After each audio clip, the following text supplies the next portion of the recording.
Previously. Like that. Awesome. Well, I'm looking forward to Pacheco it. is like your favorite superhero. Well, that's true. That might I'm gonna have stop some. sharing. Who's artisting this thing? This is Ivan Reyes. Ivan Reyes. John Romita Jr., Kevin Nolan, Rags Morales, Dougie Braithwaite, Emma Lupacino, and more. And more? And the more. rest? And the rest. Oh, Don Wells, R.I.P. Oh, by the way, I thought I was going to be able to get on here and say Tanya Roberts. Did you hear about her? I did. Well, they said yesterday she wasn't dead. But they said today she was. Now they said today she is dead, yeah. So I guess like it was forthcoming. It was just an early pronouncement. Yeah. Bummer. It sucks. It's a lot of people. It hasn't stopped. This is already. Can I say it? 2021 is the worst year. Worst year ever. I'm gonna say it right now. Yeah, get in early because there's a good chance that I was going to tweet that, but I didn't want people to get pissed at me that much. Like if that really got over, that'd be really a shitstorm. It doesn't matter. You tweet it now so that you can retweet it at the end of the year when it really was worse than. That's right. I told you 2021 was the worst year ever. Believe that it is very possible. Can you give us just a few basic comments about your feelings on the game? Well, naturally, I feel bad about losing a ball game like that. There's no way you should lose that ball game, and that just doesn't make sense. What's your opinion of Kingman's performance? What's my opinion of Kingman's performance? What the you think is my opinion of it? I think it was put that in. I don't opinion of his performance. He beat us with 3 home runs. What the can you mean? What is my opinion of his performance? How can you ask me a question like that? What is my opinion of his performance? He hit 3 home runs. I'm off to lose a game, and you ask me my opinion of his performance. I mean, that's a tough question to ask me, isn't it? What is my opinion of his performance? Yes, it is. I asked it, and you gave me an answer. Well, I didn't give you a good answer because I'm mad, but I mean... That wasn't a good question. That's a tough question to ask me right now. What is my opinion of his performance? I mean, you want me to tell you what my opinion of his performance is? You just did. That's right. Guy hits 3 home runs against us. You try to do the best you can, and you try to do everything within your power to give the club a championship club.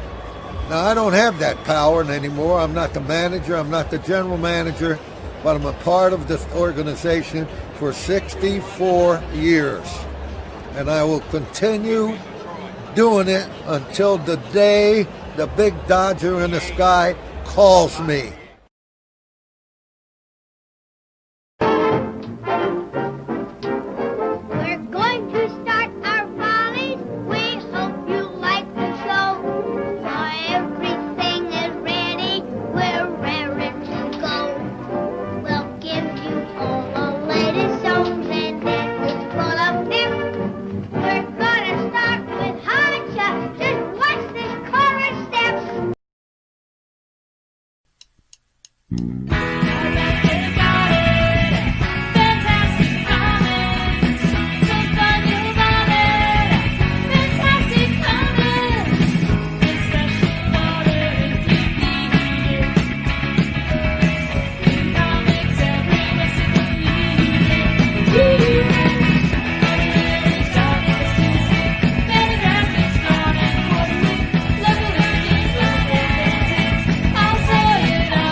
Hello, everybody.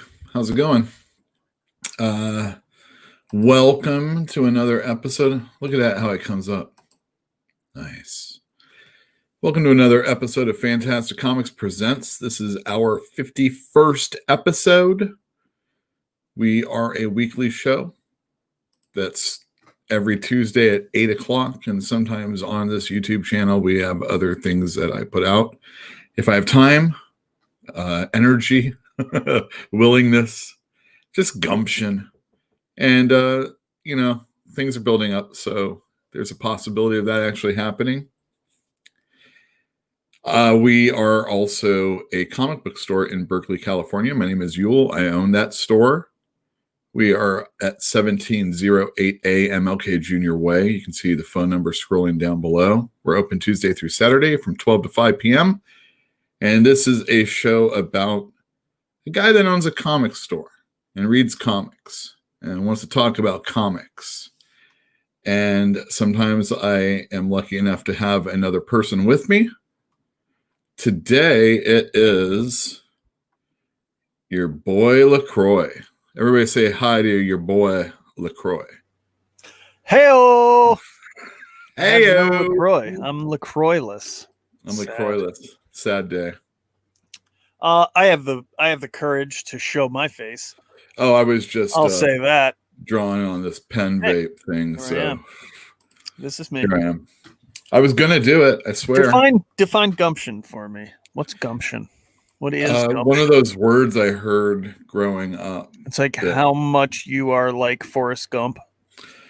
Oh, I hope it didn't stem from You have a that. high percentage of gumption. You have a lot of gumption. If you have a lot of gumption, that means that you're a lot like Forrest Gump because he persevered. He got it done. At the end of the day, he came out a millionaire with a kid. And isn't that the greatest reward? Have we ever talked about how much I hate Forrest Gump? No, And but I think I'm with it's you. one of Yeah, it's terrible. The fact that it won an Academy Award for Best Picture, that'll tell you that the Academy Awards are bogus nonsense. And I'd just like to pat myself on the back and give myself a huge award for not saying the words that I initially was going to say in that sentence. Because it's early. They were swear words. Yeah. Swear words, I see. Go for it. Who cares? Nobody cares. It's fine. It's fine. Let's not get Robert you scared on Zemeckis. Forrest Gump. Robert Zemeckis didn't deserve me swearing at him. I I mean, he feel deserves it, but I'm not going to give him the satisfaction. it's a movie that rewards just kind of like lazy. I mean, Boomer nostalgia, that's what it's about. well, that too. It's about, can you say a euphemism for masturbation? It's about jerking yourself off to how cool the 60s were. Or whatever. Oh, don't we all remember the shared experiences of Vietnam and peace and love and cocaine and disco and getting AIDS and dying of it and shrimp boating? Don't we all remember these shared experiences? Wouldn't it be awesome if you were back when you could have just bought that one share of Apple? Oh, And then it like does Lieutenant Dan, you did it again. Yeah. No, and there's Forrest Gump F just that movie. succeeding. He had a lot of Regardless. gumption. He was full of gumption. He just did what he was told to do. And that's why I respect him by going to Bubba Gump Shrimp As long as whenever you're an I'm at it. automaton and you Whenever I'm live at it. life like that and you never look in another direction and do what you're told, everything will be okay for you. Yeah. Especially if your mom, Sally Fields, has If sex. this simpleton principle. can do it, so can you. I mean, he did have a small bit of privilege in that he had a hot mom who would throw down in order to get him to be able to go to school. Remember, not everyone has that. Not everyone has a Sally Field mom who, Anyways, spoilers for Forrest Gump if you guys... Spoilers, he has a mother. He has this girl that he likes. She doesn't really, but does. And They're then- like peas and carrots. I've seen the movie way too many times. I've seen it considering once. how much I hate it. I've seen it once. Jenny and Forrest Gump, it's kind of like the little giving tree story there. I'll just keep giving. You die. Just the wrong person died at the end. Right. I was going to For say, that. it was like the Giving Tree story, except If the tree at lives. the very end, the twist. Right. Oh, I wanted that tree to live so much more than that boy. Yeah. Just think if that tree would have got hit by lightning when that kid was under it, it would have saved us the whole book. It's true. It's true. I don't know what we're harsh about, Ray. Whether it's the Giving Tree conversation now or the he loves Forrest Gump. I understand. Forrest Gump's a classic, but we weren't saying anything bad about Zemeckis. He's a craft. He's his craft. He's the top of his craft when it comes to making movies. I mean, I love Back to the Future. I can't really speak beyond that. Like, yeah. What are his creds outside of? I'm sure somebody in chat will let us know. Bruha's here. Hey, Bruha. Let me go through the chat really quick. Jill B. Pill's here, obviously. Hello. Hello. Fantinian was here first. ATN Caruso, my partner on the Sci-Fi and Fantasy Read-Along YouTube channel and podcast. As himself. As himself this time. He's like, well, I'm going to get doxxed anyway by Uel, so I might as well show up. Hello, Eric. Ray's here. Battle Buddy. Was Gump a stalker to Jenny? Do you know? I don't think so. Nah. He just liked her.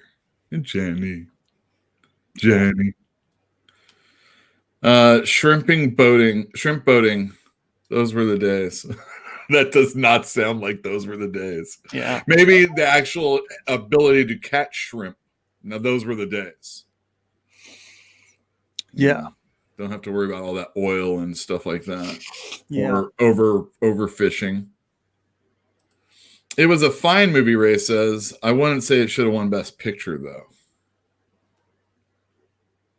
Fair. All right, there you go. Great soundtrack. Yeah, well... I mean, it was just a 2-disc greatest. It was basically, it was that type of movie is bound to have a good soundtrack. Frank Reynolds would disagree with me. Well, he shits the bed, okay? So think about that. About what? About which part?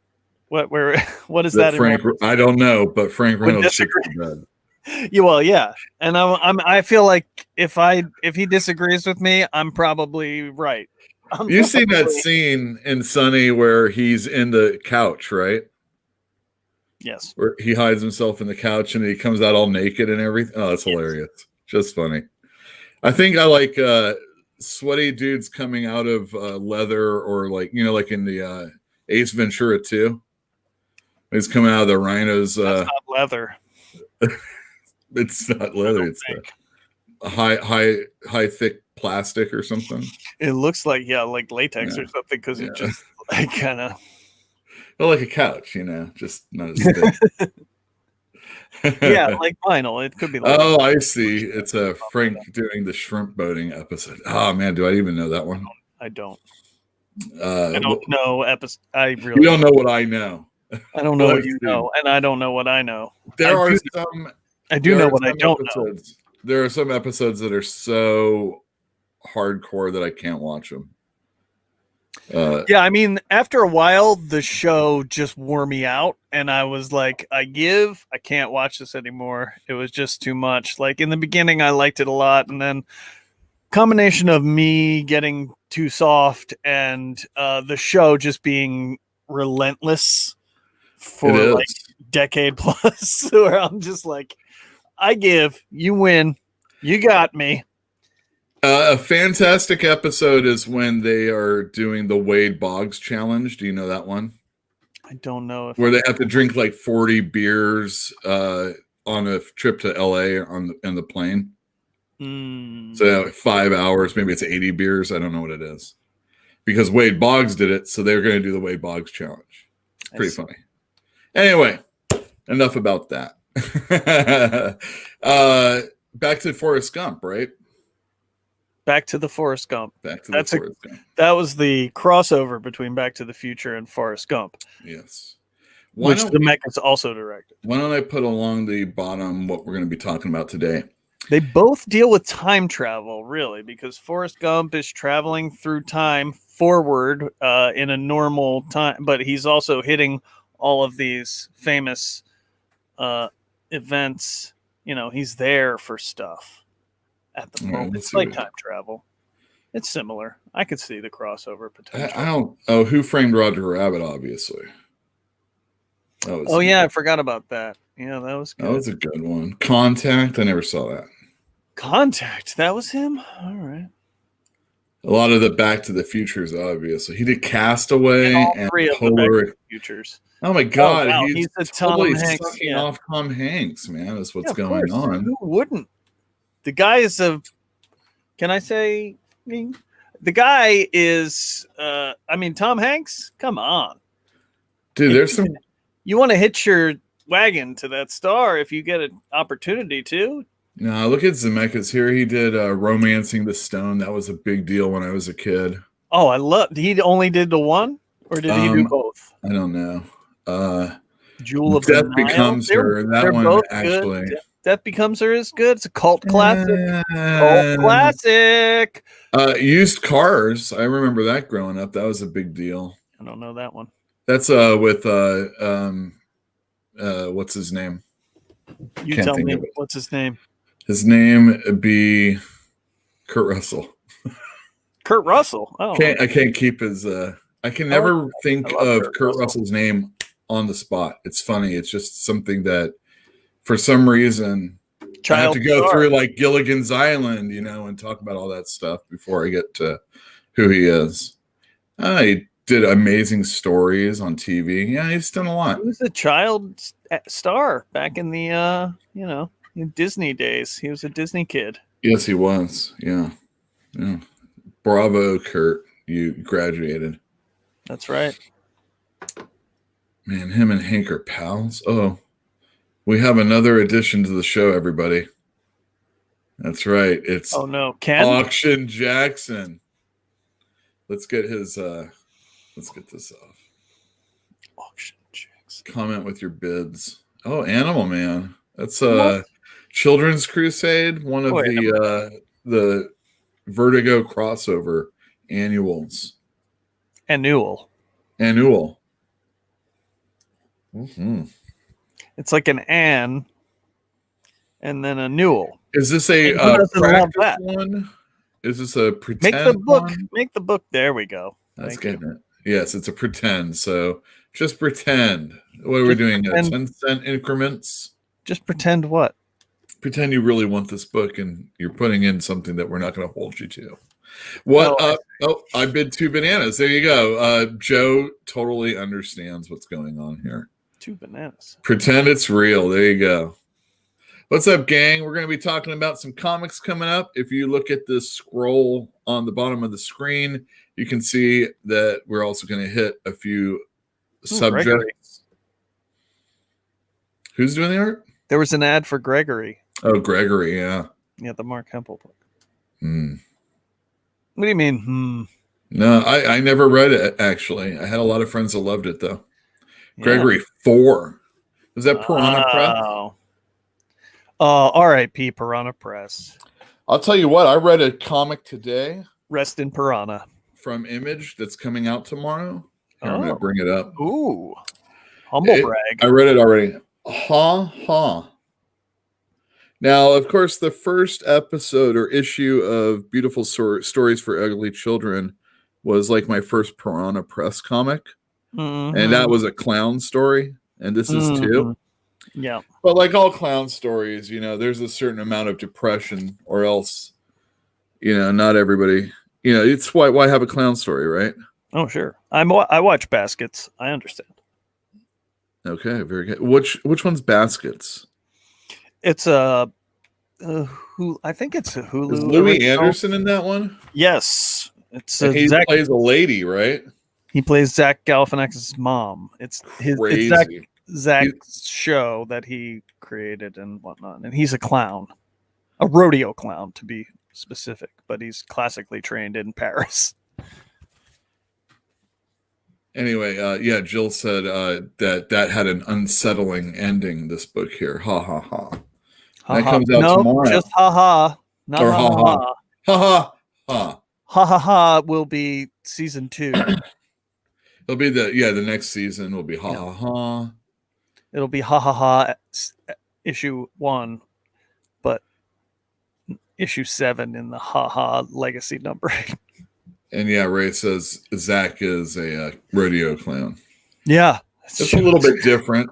It's very but it's there's a lot of, what were you saying? Depression, sadness. Yeah. Drinking. Yep. I'm assuming. And not only that, but All then there's the whole Louis Anderson character is very odd. Oh, she's maybe awesome. She's great. His mom is great. That is a really good show. Yeah. Yeah. Is that FX? FX. Yep. FX. That's right. You said something I saw on the Facebook about how you had 2 shows that got ruined for you before you like basically woke up. Yeah. I mean, yeah. I want everybody on the East Coast to pay attention to this. Season finales of 2 different shows. Yeah. In not subsequent weeks, but like within a month of each other. I had that happen also for like wrestling. It's sure. Everybody sees like it right now. There's an episode of Impact going on for us on the West Coast, but it obviously already occurred. Right. And if I go on Twitter right now, there's probably going to be at least one person I follow that mentions. Oh, I'm sorry, I'm talking about Impact. Some other program. They're going to talk about it. Zing. I get you though. Yeah. I mean, hey, these are the risks you take. I forgot about it because like it's been so long since I've actually like watched a show that was on airing.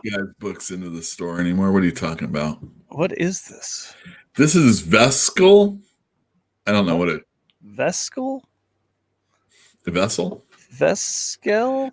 John Upchurch did that one. And what? Who's John Upchurch? He's the guy, and I'm not trying to say this because I'm gossiping or talking out of turn or anything like that. He did the art for Rat Queens, and it happened that him and his ex-wife or estranged wife or something like that. He did something like punched her or something like that. I'm sure it was like in an argument. I'm not excusing anything. I'm just saying that's what happened.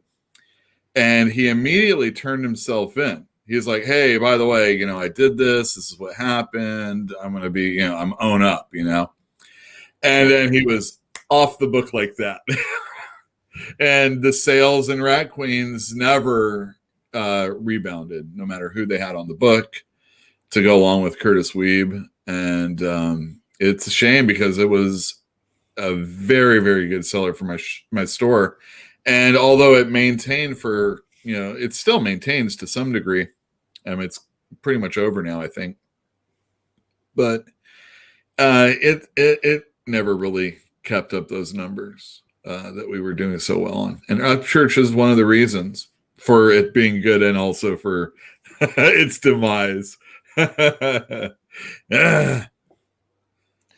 But I mean, he wasn't a known quantity. It was the bad taste that, like, the disruption was caused by the bad reaction, like a reaction to that. I don't think it had anything to do with like people saying now that it has a different artist, I'm not going to read it because I don't like the artist. I mean, it's possible that that was the case. It just seems like it was more like people were like, ew. And then they just use that as an excuse to not keep buying it. Well, one of the main things is that, regardless. And then there was a time in between for finding a new artist. So whenever you have a break in time, you're going to lose readership. Well, they had Stepchick on. And wait, that was after, wasn't it? Wasn't that? It was almost immediately after Upchurch left. He was the next guy, but he could only stay on for a few issues. I thought there was somebody else first, like in between there.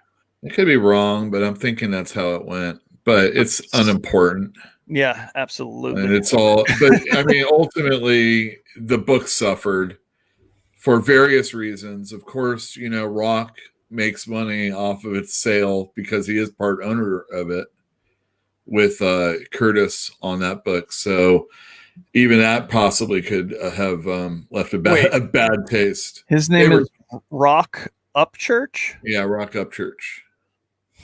ROC. Now, that original Rock, he actually murdered somebody, and that was a success story. Wait, what? You don't remember that show, Rock? The Rock? No, just Rock. Oh, Rock. Right. I can't remember who the actor was on that, but he actually killed somebody and went to jail. And then it was a success on Fox. So they would do like little interviews with him because, he's this guy that came back from having, murdered somebody. I forget how it happened. It wasn't like murder, manslaughter probably or something like that.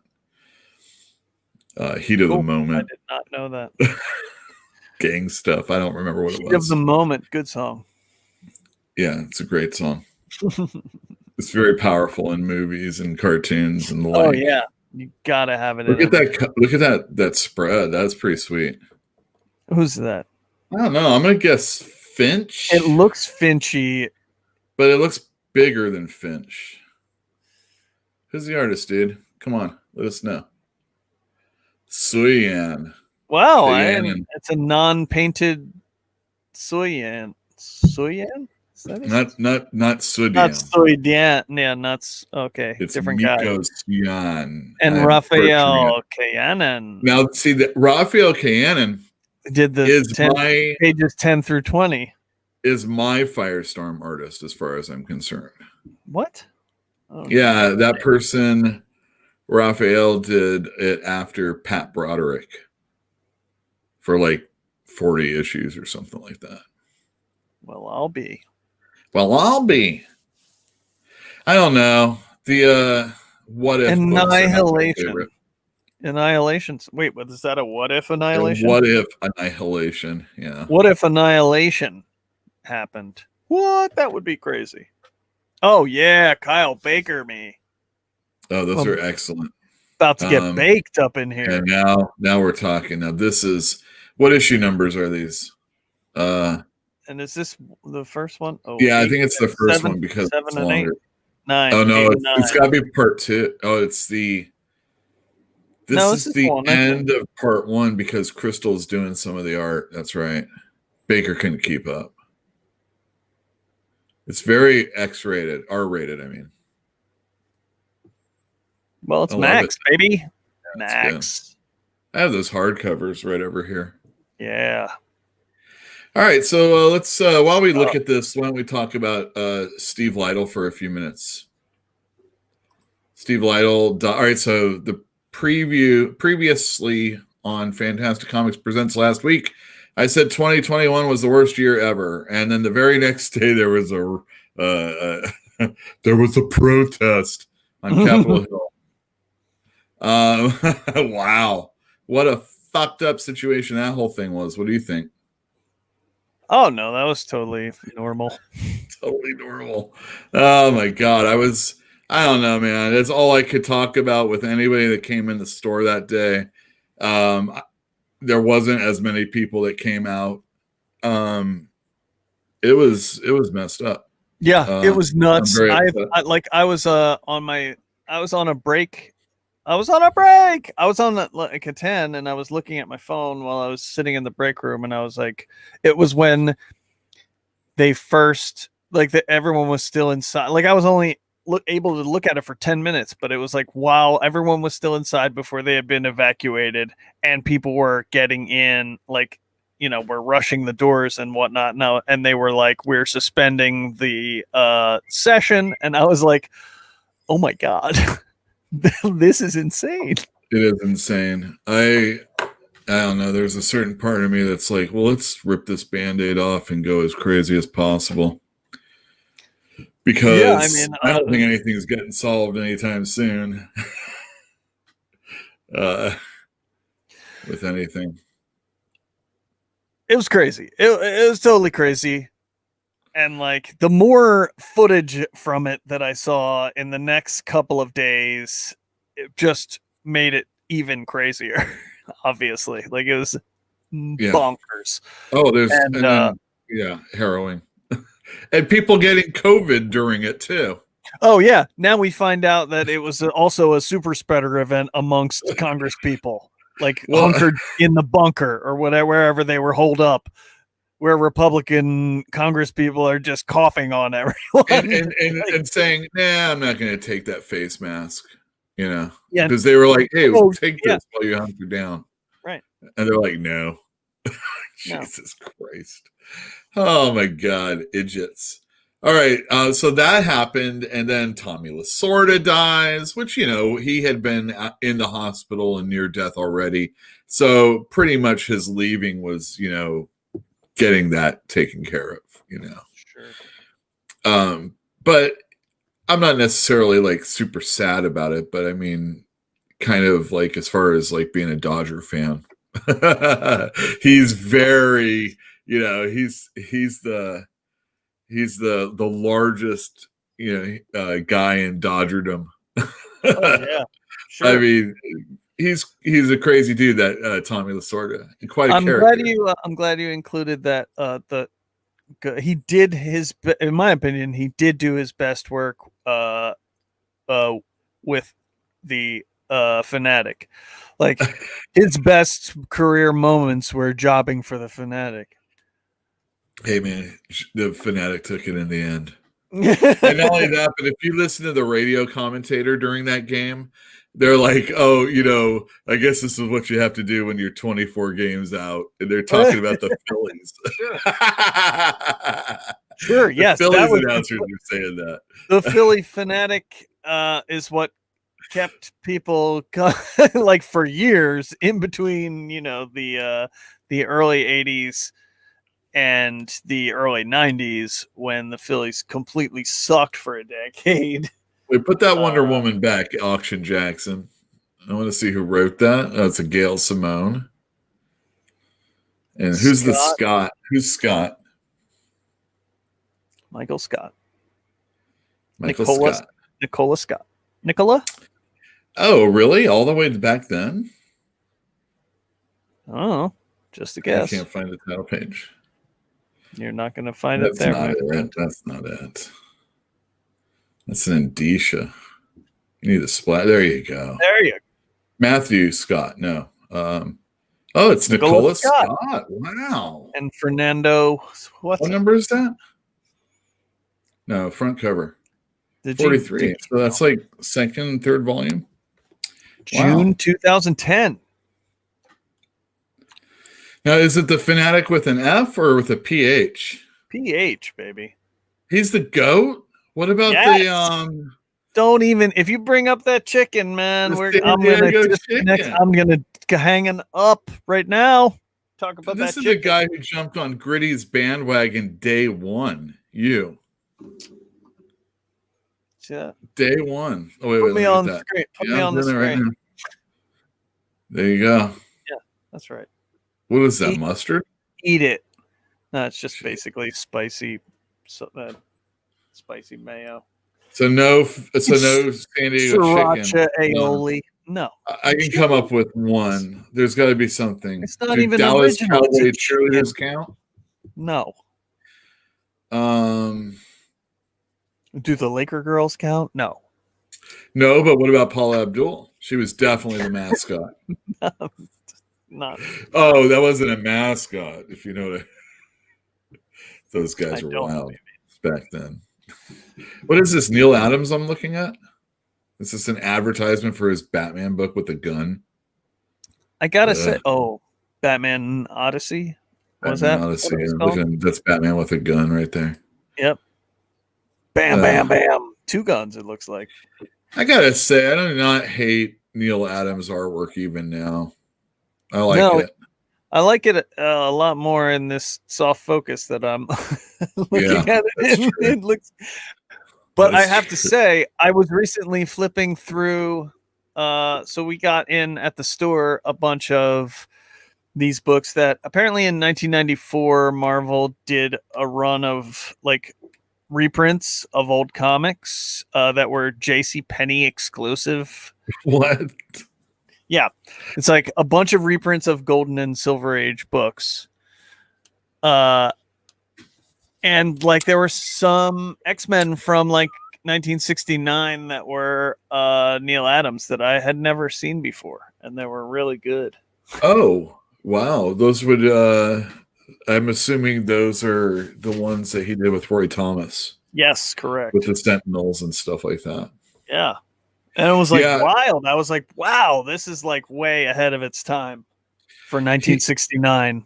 He went over to he asked to do Marvel's worst selling book. At least that's the legend.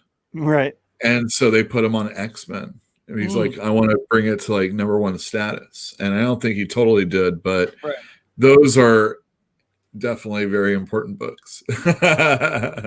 And beautiful also. I mean, his stuff is great. I love really Neil Adams. Gorgeous. He was probably one of the first artists I really paid attention to.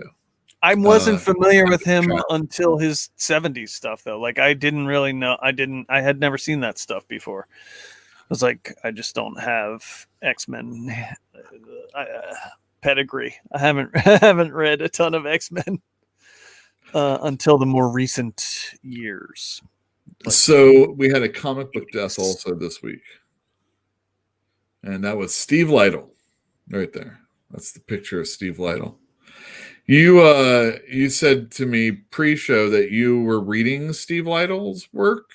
No, I was pricing up copies of Classic X-Men / X-Men Classic, whatever you want to call it. And there were a run of really good cover artists, like much different from the art that was inside of the books for a while, where there was like a run of Adam Hughes covers, Mike Mignola covers, and Steve Lytle did a lot of covers as well. And and they're really, really good.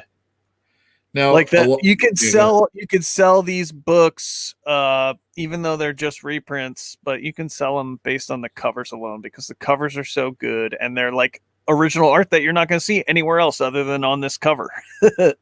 Yeah. And these are great interpretations of the story. I'm pretty sure this is a Proteus story. So that's like 126 to 128 in the X-Men series, 25 to 28, something like that. And one of my favorite runs is obviously during this Byrne time, but prior to the Dark Phoenix saga, the end of it, there's this story. And a lot of what happens in this story leads up to it. And this is just a wonderful picture. Storm looks sexy. She's in the lead in this book, in this cover. Nightcrawler and Wolverine, they're all dissipating like they're under Thanos' snap, except it's Proteus. Now, love it. What's Steve Lytle's like interior work?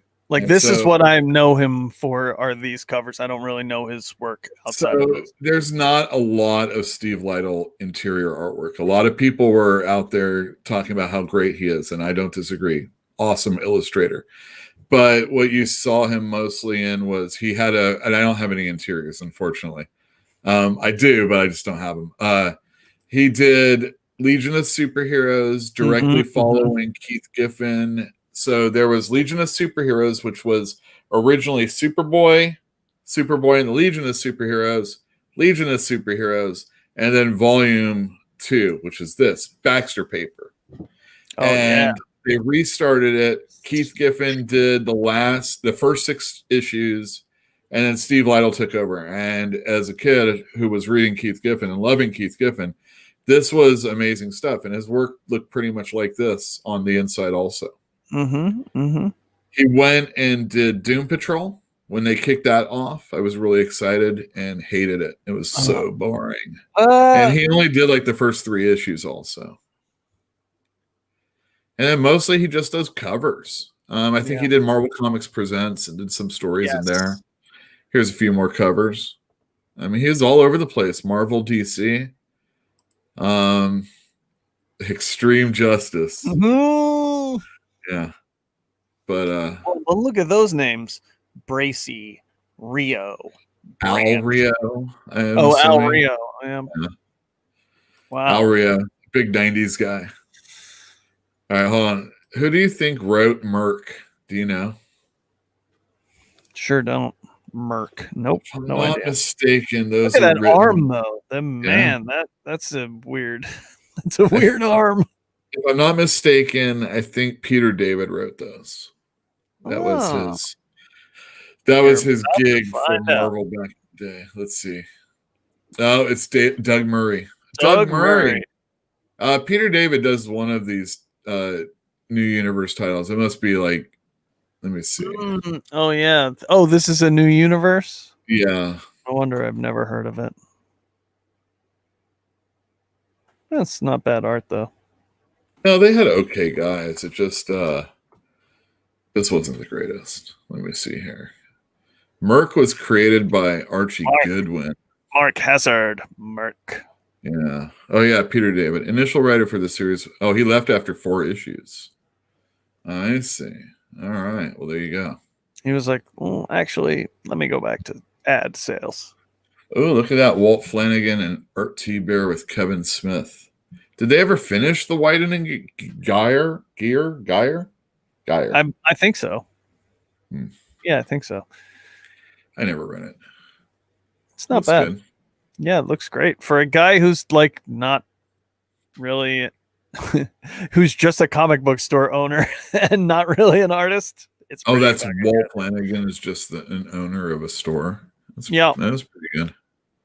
Well, I mean, I guess technically Kevin Smith owns the store, but he, for all intents and purposes. Wait. Screech has now been hospitalized for COVID? Oh, let's take a look. Oh, that's another thing about Steve Lytle. He died of COVID. It was COVID related. Oh, it was? I didn't even know that. Okay, so I'm going to tell my Screech story right now. I don't think I've ever told it. What's that guy's name? Dustin Diamond, right? Oh, is this going to be about the time when he tried to fuck you backstage someplace? Wait, no, that's everybody else. That wasn't me. No. That's not you. That's everyone else. I do believe he liked ladies. Okay. Yeah, it's true. It's true. I supposedly he used to date a friend's girlfriend. He used to date her before they were together. I'm like, yikes! You still dated her, and you know that she hung out with Screech. Yeah, seriously. He's the manager of the store, not the owner. I see. So he has time to draw. Right. He did not dirty Sanchez me. Okay, so I worked at a Borders bookstore. Let me get this on screen. All right, I have to. Yeah, go for it. Get out of here. Step away for a second. You won't hear my story though. That's a shame. I know. Let me just do this. Okay. All right, go ahead. Hurry up. Oh no, that's all right. He came into Borders and bought like chess books. He bought like $550 worth of chess books. Wait, this is Borders where?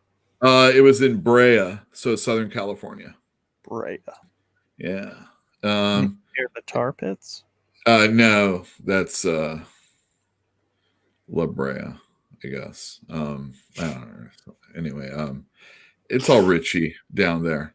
And then he came back another time and spent another $350 in chess books. Chess books are expensive, and I had to do the sporting section. So he was trying to get that role in Searching for Bobby Fischer. That's why probably he was trying to play Bobby Fischer. I think Bobby Fischer came out before Fischer was not actually in the movie at all, so that's why they were like, "You can't. You didn't get the role. We're searching for him. There is no role."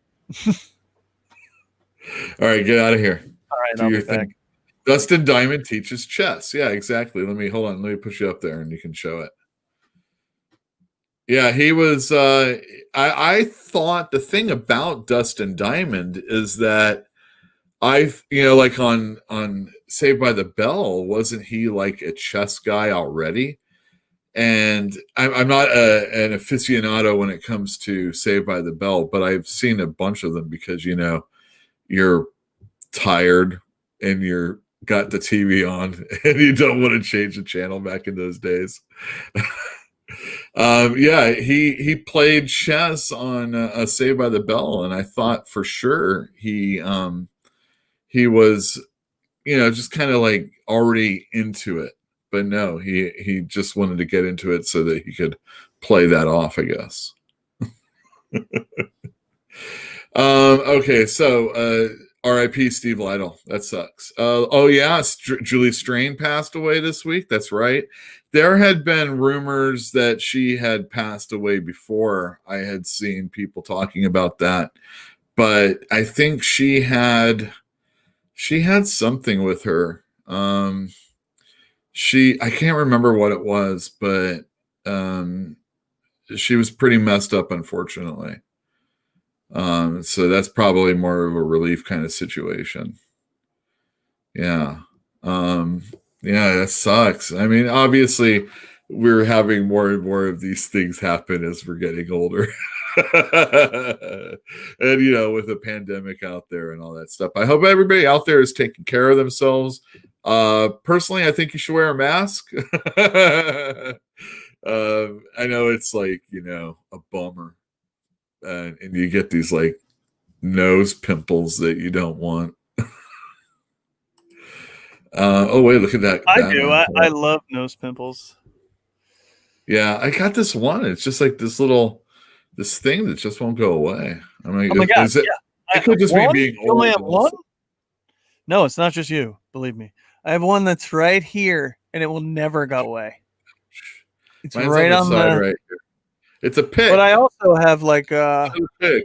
I just get right in this area here. It gets very red, and not necessarily pimples, but it's just like shitty skin, and like I moisturize and I use good facial cleaners, but you know what?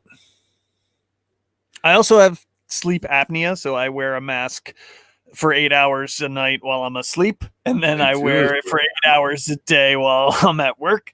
So I've been chin diapering. Kind of just have it on my chin for a little while, and sometimes I don't realize I have it on, and I definitely drive with it too. It's just one of those things.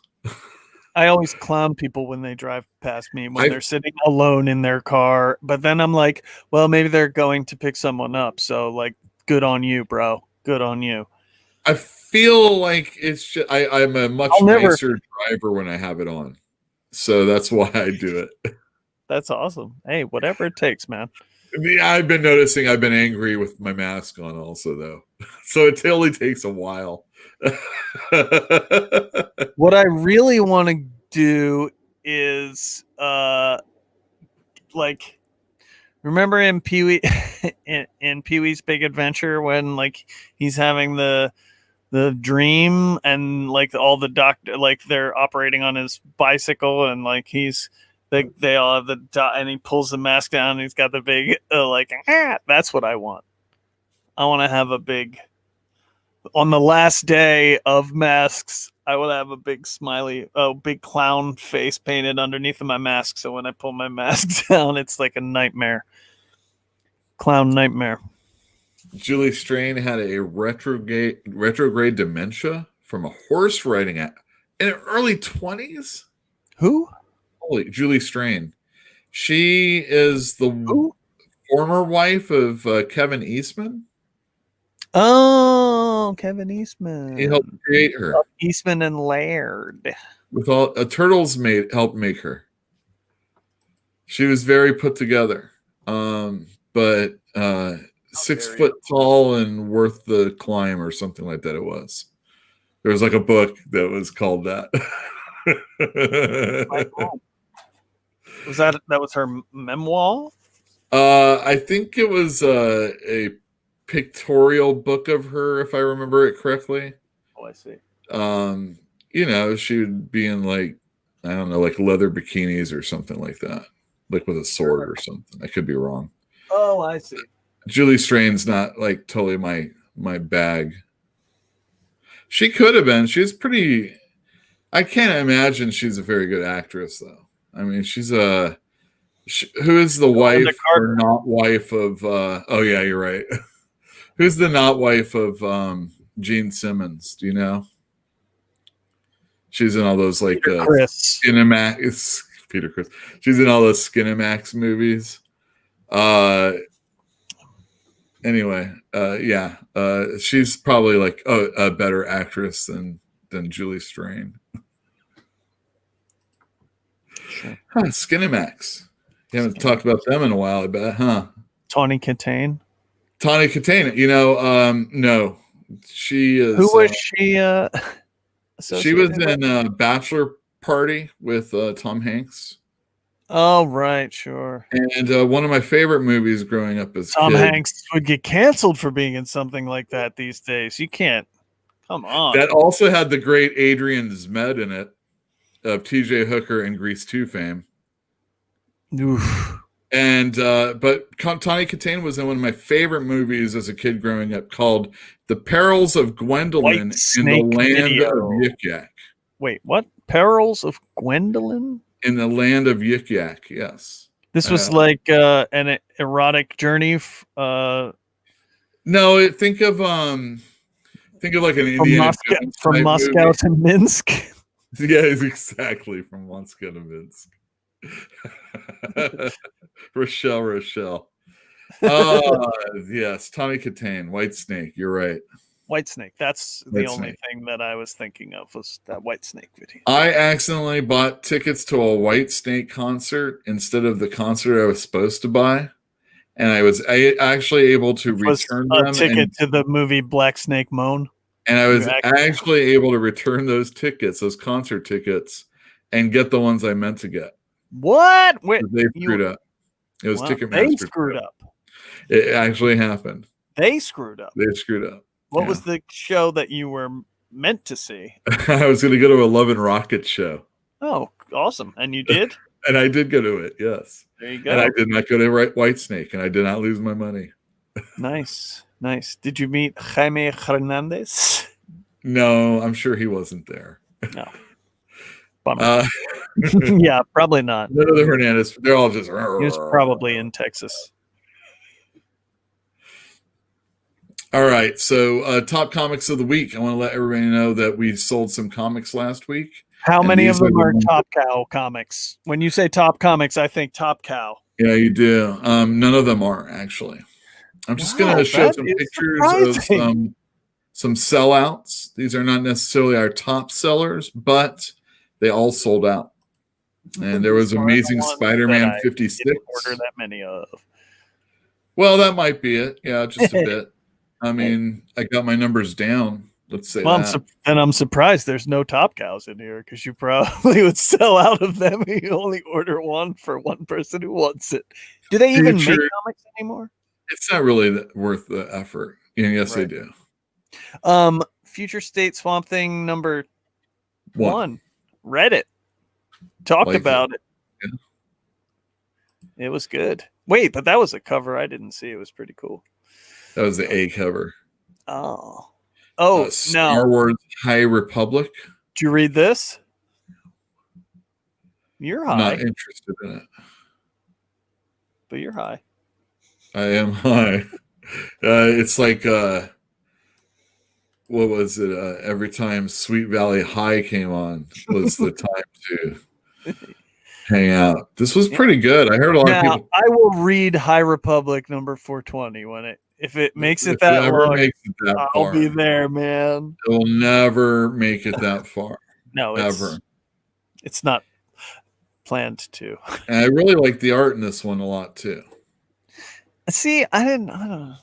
Wonder Woman? Like this one a lot? Love that one. I love the art in that one. I wish she didn't have the mole, but whatever. See, that's not fair. Let me tell you a little story. When I was younger, we went to see a live. When I was in college, we went to see a live. I may have told you this story, but I don't think I ever told it on the air. When I was in college, we went to see a live taping. I went to college in North Jersey, or what I consider North Jersey, and a lot of people will call Central Jersey, but that's a thing that doesn't exist. I went to college in North Jersey, which is close to New York City. We went to a taping of The Daily Show with Craig Kilborn. Ooh. Yes. Craigers. I'm dating myself. I'll marry myself someday. Yeah, but for now, we're only dating. I saw Cindy Crawford, like she was the guest, and she walked like right past. We were in line waiting to go into the theater, and she walked right past us, like she was like 6 feet away from me. And I was like, whatever, Cindy Crawford. I had no. She was just a supermodel that I didn't think was all that terribly gorgeous. But let me just tell you that I was wrong, and like in person. Stunning. And that mole was working for me. It was working. What about her hair? It always looks so I never liked it. Yeah, I don't know. It was just pretty natural that day. Like just good genes. I mean, for sure. I mean, I'm not trying to be all, about it, but maybe I'd feel differently in person also. When it's an idealized picture on the screen, and when you see it in person and it's like, oh, well, that can actually exist. All I hear about is like, oh, this is photoshopped and they got lenses and all that stuff that make everybody look a certain way. Oh, anybody could be a supermodel because of digital art, Right. No. No, wear clothes also and model them and look a certain way. So it doesn't have to actually happen. Yeah, there you go. Anyway, these are all my mole story. These are all great. Matthew Sturgis and was Bill Willingham doing the writing on this also or something? Yeah, Willingham, Sturgis. I don't think he's actually doing it though. Come on, man. Sturgis is doing it. Willingham is cash checks on that one. Checks. I could. Let's see. Hope it's not me. Heavy breathing about. Crawford. No, that's my my sleep apnea kicking in. It's my wake apnea. I also have wake apnea. My father would do this with the sleep apnea. He does this like after dinner, sitting on the couch at someone's house. He'll just do this. And it's like, it's over. It's like, I don't even know if he'll be driving us home. Awake. There's a lot of this. Yeah. It was horrible. Scary times. DMZ, nobody cares. Nobody cares. Prove me wrong, somebody. Even with a magical banana, let me know. About what now? DMZ. Pretty good art. Man, I was way into DMZ at the time. At the time when we were deep in the throes of the Bush it's true dystopia that we were like, I don't know. I enjoyed it, and this is not like I liked the regular series artist a lot. He's an Italian dude.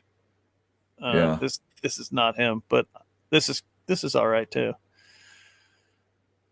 But yeah, I liked DMZ at the time, for sure. Oh shit.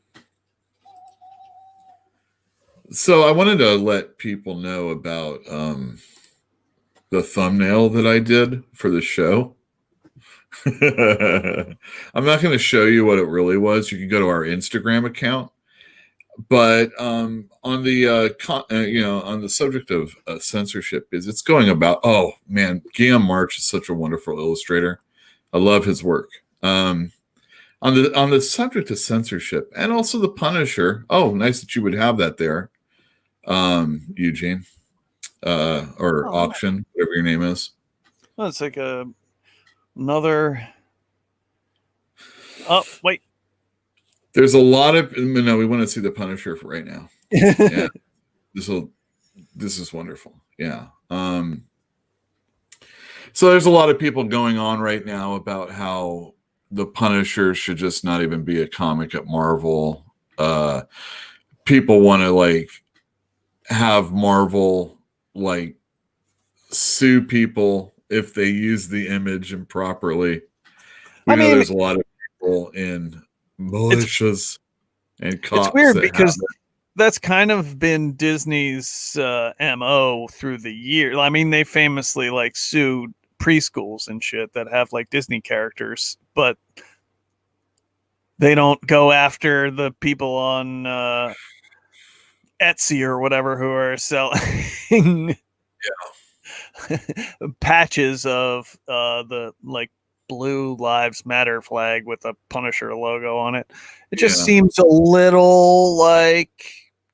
Well, and I'm sure they're being sold at gun shows on the sly, and all sorts of places where you'd go, wherever the Cow Palace, whenever they're going to have people come exactly. in, But it's a slippery slope because then that means, like, if they're going to crack down on them, that means they're going to have to also crack down on everyone who's selling any kind of fan art at convention, like, any artist who's trying to sell some bootleg this is my picture Punisher of fan Spider. print.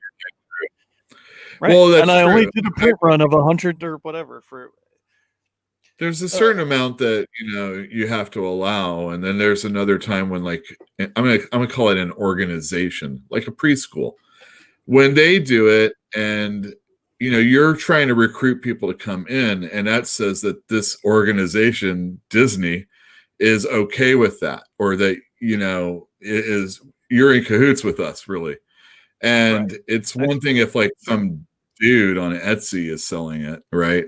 Some people. But at the same time, that means if a guy is gonna break into the Capitol building and pose for not pose, but you're gonna break into the Capitol building holding a fistful of zip ties, wearing a bulletproof vest with the Punisher logo on it. How is that any different than having like? If you're saying that having Mickey Mouse on the wall of your preschool says that Disney condones anything that happens in this preschool, then having the Punisher logo on your bulletproof vest must mean that Disney condones anything that person is doing too. Like that, draw a skull way better than Donald Duck, I mean, I'm an okay. Well, yeah, it's just an easier, more simplistic logo. That's all. I mean, also it's scarier and spookier, and it's. Well, if you put Mickey Mouse ears on it, It's then they would probably litigate if you put mouse ears on the Punisher skull. Exactly. So there's a lot of comic book people that were out there saying that Marvel should just give it up altogether. I think that's funny because guaranteed if they said they did, by the time the copyright was coming up, there'd be an issue of Punisher come out. Yeah, absolutely. And also that's toothless nonsense. Like that's bullshit because not publishing any more Punisher comics going forward will never change the things the character already stands for that those people are trying to associate with. So you're never going to erase the character from existence. So stopping publishing the character going forward does nothing and would only be a stupid symbolic gesture, in my estimation. Now, you agree, or I shouldn't say agree.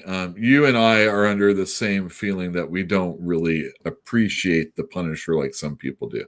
Correct. I've never cared for the character, but that there have been some wonderful Punisher stories that I've read. Sure. I wouldn't be upset if Marvel said, okay, we're going to stop publishing the Punisher forever going forward. I wouldn't be upset about it because of my love for the character. I would be upset about it because I think that's a stupid, pointless, symbolic gesture that essentially does and means nothing. Right. You can see how the symbol is, he's not a good guy here. Trying to shoot Spider-Man. We all agree that we love Spider-Man. That's part of the Marvel code of ethics. This is going to be an even more expensive issue with all these people coming out and saying stuff about Punisher. This is great timing, though, for the new. They already said there's going to be a third season of the. Or whatever. There's going to be new Punisher content. It's not going to be on Netflix, but there's going to be new Punisher content with the same guy who played the Punisher in the Netflix series. So this is all great because that's already in production, I think, as far as I know. They're not going to shit can that. They're certainly not going to stop using the Punisher. Like, that's not going to happen. He's a wonderful character for like a side character. I just never thought he really. He's a he should always be a foil. He should always be a thing that the superheroes are like, no, this is where this is what separates us from you. Right. Is that we won't do that. We won't take the law into our own hands. Now, the thing about the Punisher, though, is he is only going after like prostitutes and drug users and he's not murdering prostitutes. Well, maybe that's never been the Punisher's. I don't think he's ever done that. I mean, no, Jesus. Well, I'm sure he's blown up a building or two that had a prostitute in there. How's that? Yeah, but that's probably true. Yeah, look, you got this Turk-looking guy right here. Probably is Turk. Probably in Hell's Kitchen, right? It's entirely possible. And it's Klaus Janson doing the art, so everybody has a good chance of looking like Turk because of his Daredevil days. Klaus, but look at that Punisher logo in the corner, like in the box, in the corner box there. That's dope. Yeah, it is. That's like really stylized and wide. It's got like a Superman angle to it. It's a sweet symbol. It's got his bullets here or whatever, his canisters for whatever he's got in there. Whatever he's got in there. It's sweet. Yeah, that's me not knowing anything like that. I hate guns personally. Yeah. You're not a superhero to me if you're shooting guns. 100%. There's been a few that I've accepted. Obviously, I'm a Cable fan, but it's not really bullet gun, Right there, it's just magic tubes. Like, exactly. Especially the way Liefeld draws them. There's nothing that could be misconstrued for the mechanics of a gun. It's just a tube that light comes out of the end of. I don't know. What's it shooting? I don't know. Oh, concussive blast. There's no such thing. Excellent. Who cares? One of my favorite, I don't have the picture for it. Jorge Zaffino did a Punisher graphic novel. I think it was called Assassin's Guild. And that was probably my favorite Punisher that I ever read. Just something I wanted to throw out there. I love Mike Zack, though. There you go. Yeah, he's great. One of my customers said this is one of his favorite issues of Punisher. The lady in the car is having him go and try and hunt down taxi drivers for, I don't know, someone that raped her or something like that. But she's actually going out and killing these people. And Punisher, I guess, has to take her down. Yeesh. Yeah. Oh, wrong one. Jim Lee. Jim Lee. I liked his Punisher stuff. It looked really good. And then we got some cool stuff here. Tim Bradstreet, baby. Yeah. And the Steve Dillon ones. The Masquerade. There were some very good Garth Ennis issues of Punisher also. There had to have been. I mean, he probably wrote 500 issues of Punisher over the course of his career. He was allowed to use curse words. Had to be some good ones. Yeah, he did almost every Max Punisher. The Roman candles. Yes.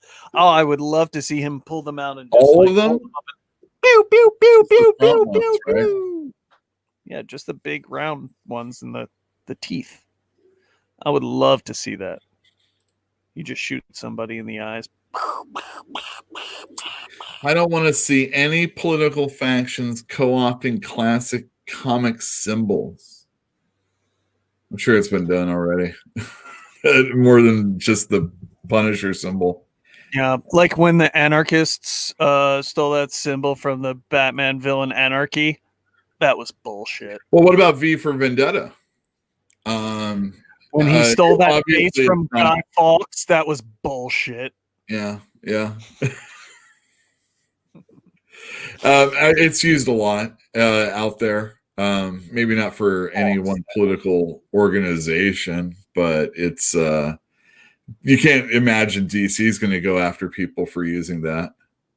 I don't know that they could. That would be tough. Alan Moore's back. Let's see this work out. Yeah, exactly. Yeah. Yeah, exactly. V for Vendetta. Yeah, I find it funny. All right, so on to censorship. I was joking around earlier with Jeff backstage that there's all these other social media accounts that are springing up or falling away. And I can't remember how I exactly said it, but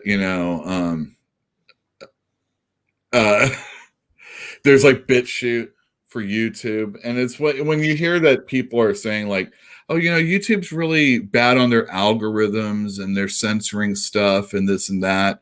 And you're like, oh, okay, well, I'll go check that site out, maybe put some videos up and see how it works out and things like that. And that's what 18 and I did back in the day.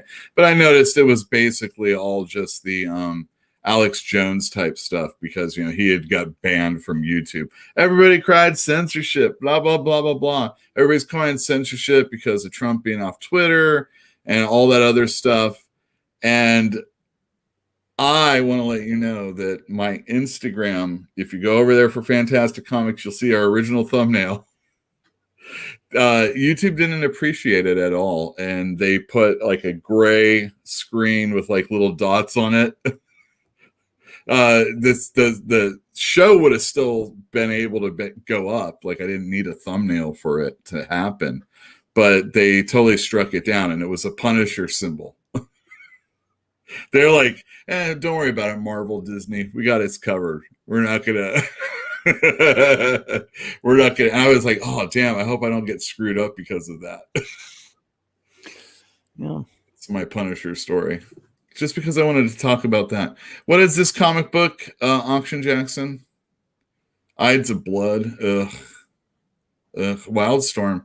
I didn't read Wildstorm, baby. I read the Wildstorm horror books Christian that they were doing. Deuce? Is it Deuce? Deuce. Oh, there's Jimmy. Jimmy! He looked like he really knew what was going on back then, didn't he? I mean, I need to be removed. Worthington's Law indicates that he's way better now than he ever was because he's making tons more money as an executive than he ever could have been making before.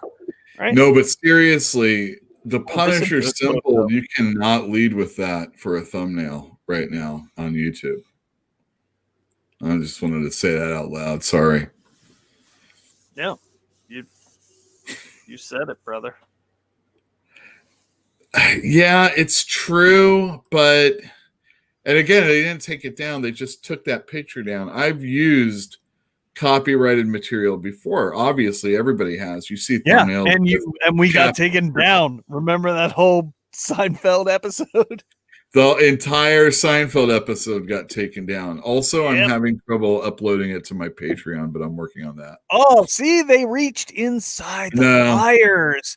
They fucked you from inside the house. It's too long is all. Sure. All right, I'm going to show some comic books off that came out today.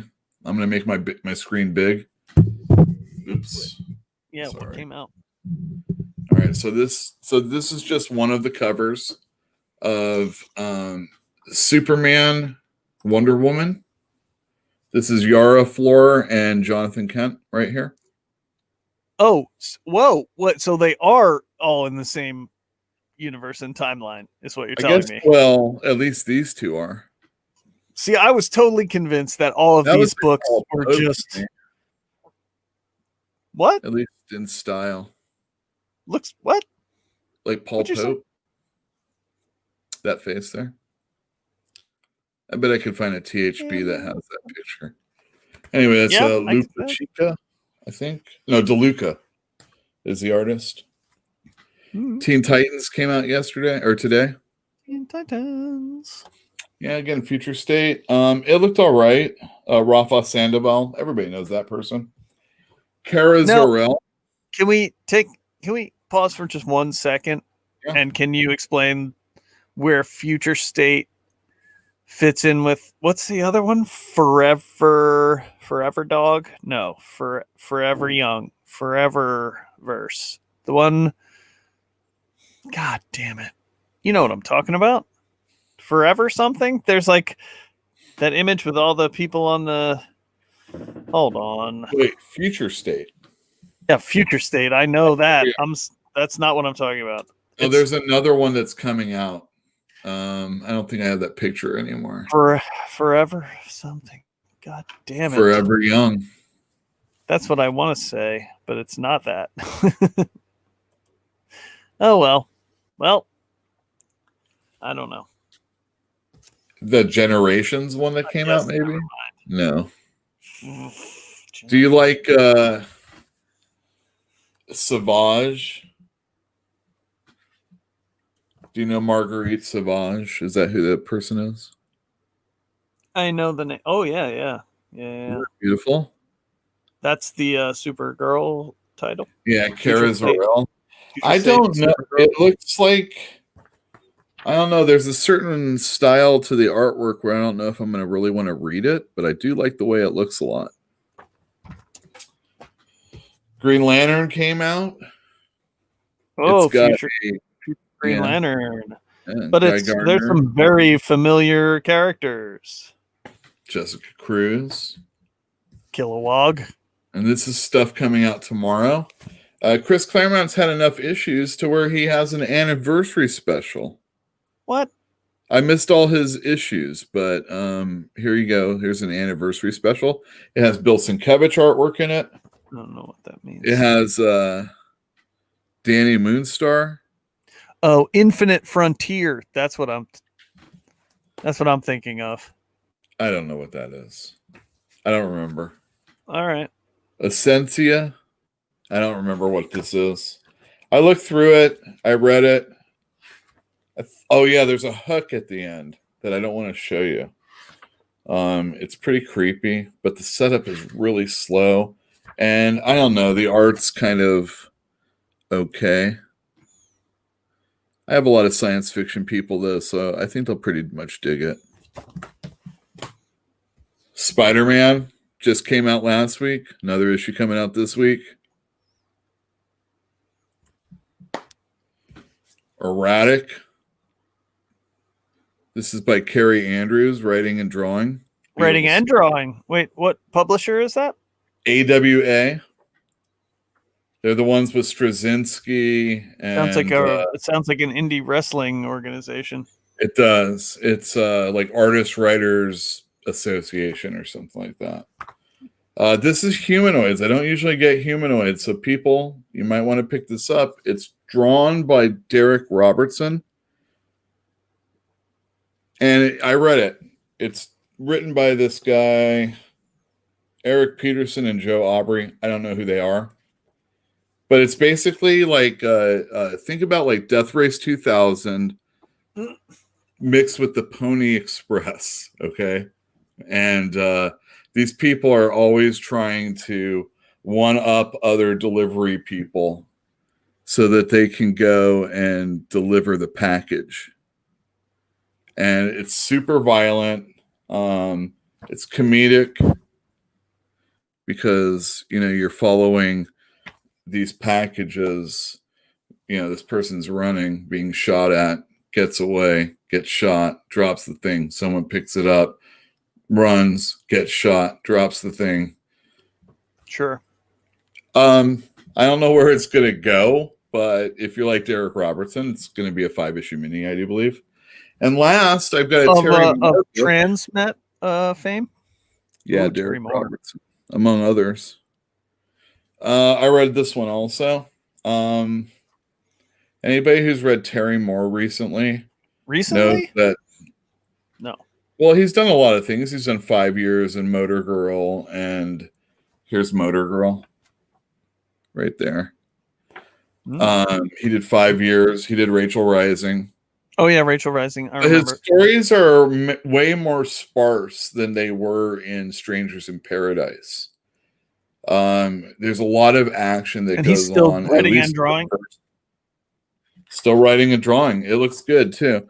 And this whole scene is about a woman who's being molested, basically, in this car. Sounds fun. And she kicks this dude in the nuts. He falls over the side, and he's like hanging on for his life. And he's like, help me. And she just kind of stands and watches him fall. Fucking A. And then goes and cleans up the scene. Yeah. And then you meet another character. And it's like, well, I don't know where this is going, but it's definitely a strong beginning. And that's definitely how a lot of Terry Moore comics are these days. All right, let's see what we got. Oh, Infinite Frontier. Yeah. That's right. Right, that's what I'm talking about. I think this is going to be the lead-in after Future State. So what in this is going to lead to Future State? No, wait. You're saying this will take place after this will be what happens after Future State is resolved? No. This is what I think. I don't know this to be true at all. What I'm assuming, though, is this. Anything. Mm-hmm. In our real life, this will come out in March after Future State. But in DC's history, unless something happens I don't know about, and I don't, this is going to be where everything left off before Future State. After Dark Metal, and then before this, and before Future State. So somewhere in between. This is the beginning of that. I see. I think. Because there's a lot of different versions of people in this picture. Oh, I never told you the top selling books also, so I have to do that. No, yeah, let's get back to the Top Cow books. All right, number 5. Witchblade, number 6. Or number 11, Donny Cates, Nick Klein. Wait, that came out when? Last week? You didn't get that? I didn't get that cover, that's for sure. But I think I did get that issue, but I didn't get that cover. That's the Donald Blake storyline. Right. Where does Donald Blake go when Thor hits when he hits the hammer? Yeah. Or hits the cane, which becomes the hammer, and he becomes Thor.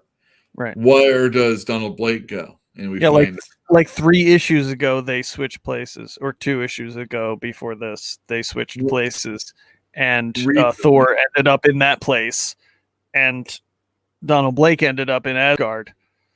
And Donald Blake's a little nutty right now. More than a little, my friend. More than a little. So that's the main offer. Did you read this?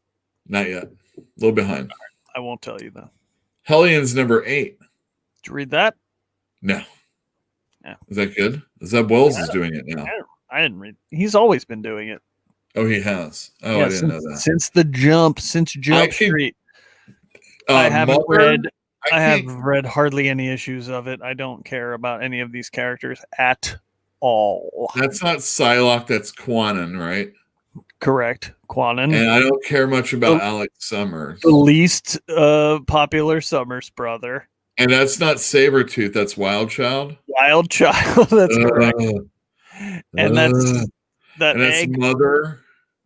Who's the mother of someone called Orphan Maker? Orphan Maker. That's what never even heard of that character. Daniel and Orphan Maker. They're from X Factor, I think. That's one of the reasons why I didn't like X Factor. Which X Factor? It would be Wheezy X Factor. Yeah, I think it was Wheezy. Okay. I could be wrong though. Maybe it was New Mutants. Anyway, number 3.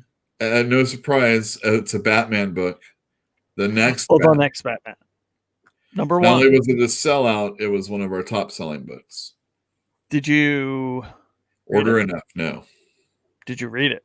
Yeah, some of it. Nick Darrington, but I want to read that Grifter story closer. Nick Darrington. Love that guy. Death Metal number 7. This is the lead in the Future State. I think it has Yara Floor's first appearance. It has an appearance by Grant Morrison's multiverse map. That's right. And last but not least, Eternals number 1. I read that. It was very good. I liked it. Assad Ribic does very good work. Oh, he sure Kieran does. Gillen. Can't say it. Kieran Gillen is doing good job with characters I care little about. Oh, yeah. I mean, the only reason I ever cared about the Eternals is because of Jack Kirby, obviously. Because Neil Gaiman did it, and John Romita Jr. did the art. Yeah. It was a boring story, though. Didn't light my fire. But I've been pushing it. Obviously, it has my beautiful tree. artwork. I mean, you got to put. I mean, the movie's coming soon. You got Kumail Nanjiani out here, just roided to the gills. There's been a lot of conversation about him doing drugs. Oh my god, I can't believe it. It's like there's no reason why I should be reading about him. There's nothing I watch that has him in it or anything. I mean, I've been a fan of his for years as a stand-up and as a podcaster. But like his recent movie turn has left me a little cold. Like he did that movie with your boy Dave Bautista, right? Stuber. I don't know if you saw that one. It was like a buddy comment where Dave Bautista was like a super cop and he was like a taxi cab driver, I think. Looking at it right it was so bad. It was so bad. Stuber. You saw this? It has a dog in it? It does have a dog in it. The dog was probably the best part of it. I didn't see the whole thing. I didn't see the whole thing, but that was before he got all yoked like he is now, where he's got like this huge square jaw and every other like I love seeing him post like his. He's a Lyft driver. It's Friday. That's what I said. Taxi cab.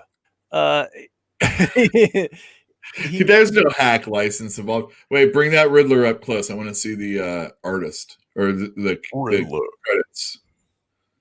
Let's see. Cab Calloway. Cab Calloway. Oh my god.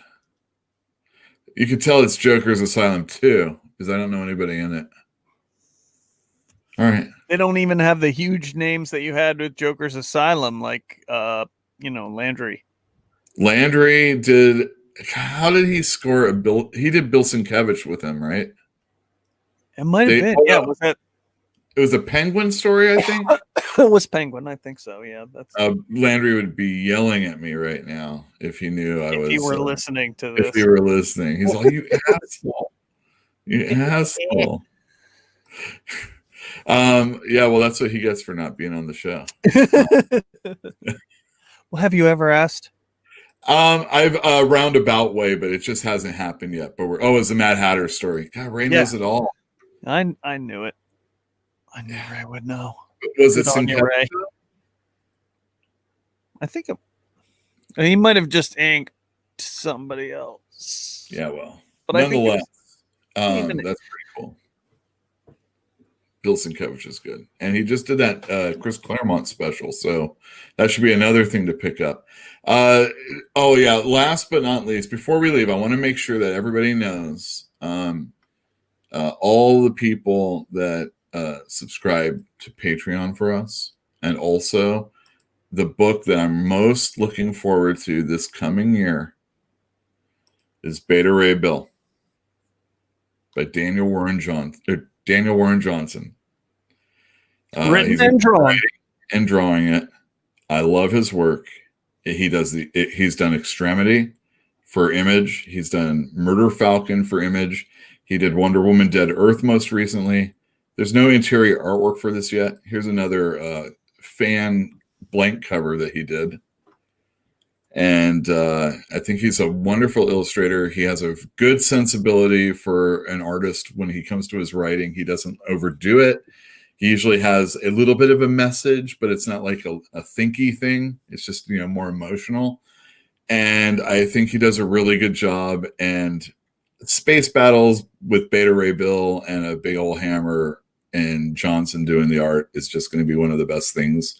If you're like a fan of, I think the only thing is if you're not a fan of any kind of like muscular dudes ripping stuff up, then it probably won't be for you. But I think there's a lot of people, it crosses over. Is this in continuity? Do you know?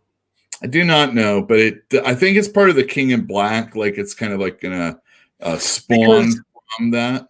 There was a Bill development in the most recent Thor issue that I don't want to spoil, but was significant. Oh, really? Oh, well, yeah. I know that it had to do with Don, your boy Don.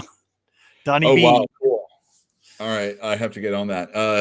I do know that in the beginning of the Thor series, Beta Ray Bill had his hammer smashed by Thor. Oh yeah, Thor and Bill had a dust up. Yeah, and sure. What did he like? Basically, take his power from him or something like that? No, he just took his hammer. He still kept all of his Thor power. Thor was going to work for Galactus for a reason, and Beta Ray Bill is like, "Don't do this," and Thor's like, "Get out of my way." And Beta Ray Bill's all, "I can't let you do this." Threw down. He was like, "I'm the Odin force now." That's how godlike men do it. They just throw down. Oh yeah, you're not taking my keys. You're drunk. I don't care. Yeah, you're drunk with power, Thor. But Thor's going through some biz right now in that title. I got my first Thor 337 a few months ago.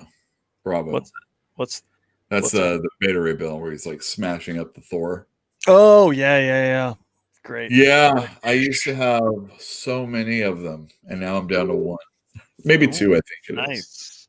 But yeah, I'm pretty happy with those myself. It's such a great issue. All of that Walt Simonson Thor is wonderful. He's a wonderful creator. Also, his Thor is deeper than you think the character needs to be. And it's like I always get extra appreciation from the fact that like, well, it was like him and Miller doing Daredevil, right? And Howard Chaykin, like who was in that studio at that time? Like there was just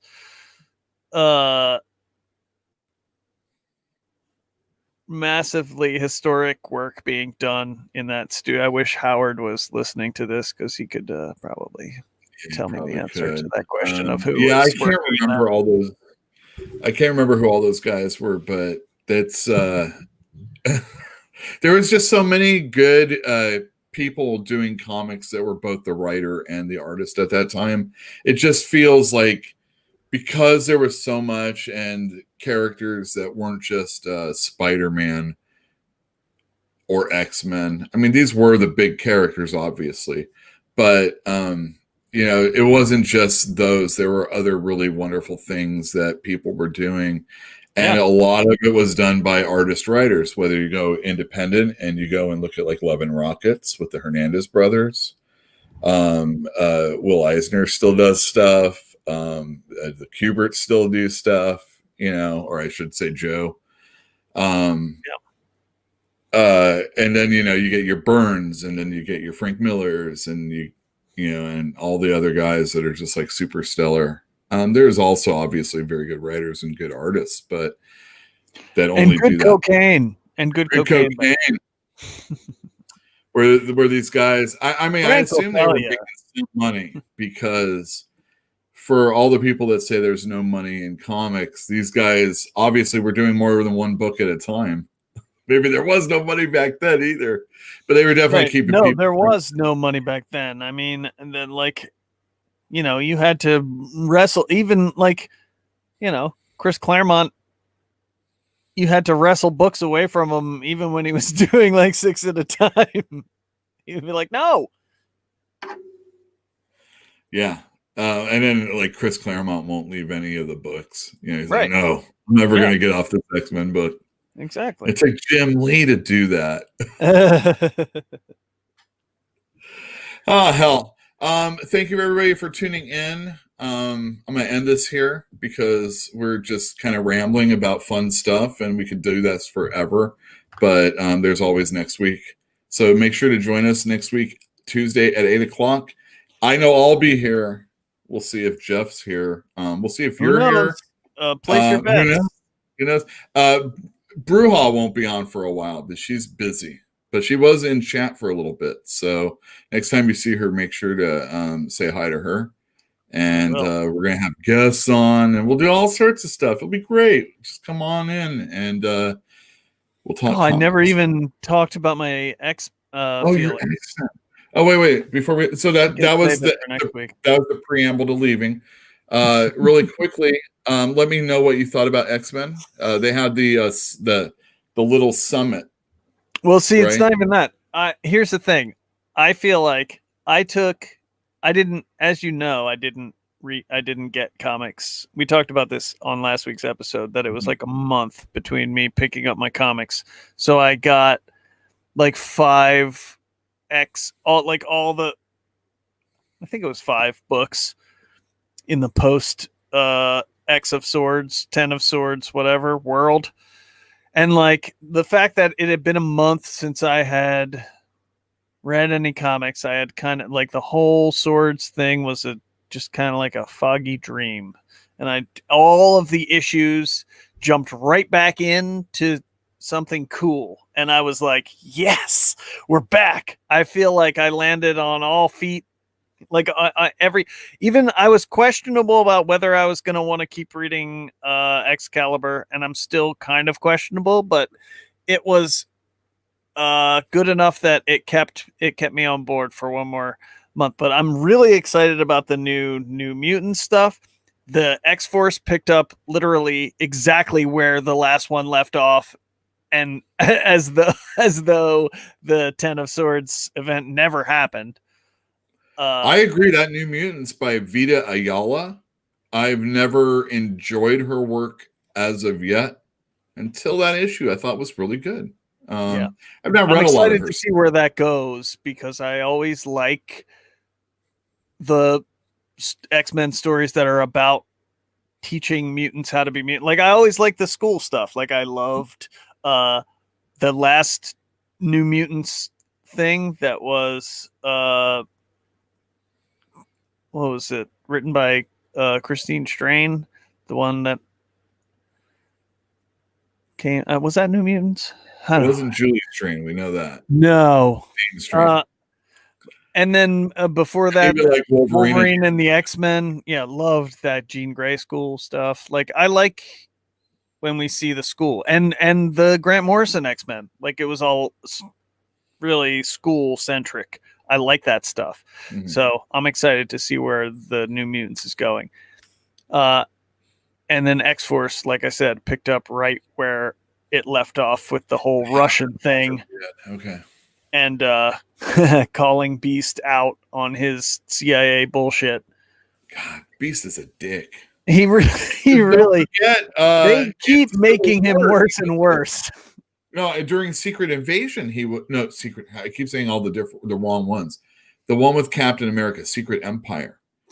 Wasn't Beast involved with like negotiating how the mutant land was going to be with that Captain America? Right, yeah, and the Hydra states of America.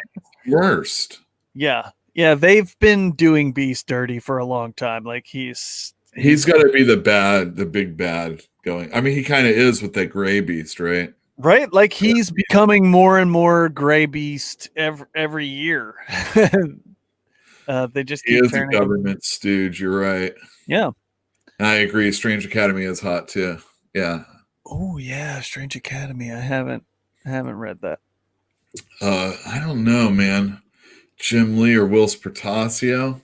Probably Jim Lee overall, but Will Spertasio has such a style that's different than almost all the other 90s people that I kind of want to look at his more. But yeah, I like Portasio's older stuff, like his 90s stuff more than I like his more recent things. Yeah. But then I think he did have some sort of health issue, right? Didn't he? Didn't he have something that happened to him where he... Not him. It was family members, if I remember correctly. I think he had a sister, and I think this was in the Philippines. I could be wrong. But I think she ultimately succumbed to whatever and again, I could be wrong. Not looking Wikipedia up or anything right now. All from memory, faulty as it is. But I think she succumbed to whatever it was. But he was given a lot of money by Jim Lee, and he basically sold Wetworks and all the other properties to Jim Lee, who, it's all DC's now. Anytime you want a Wetworks, you can call DC. But yeah. Thank you very much for tuning in. We'll see you next week. Bye, guys.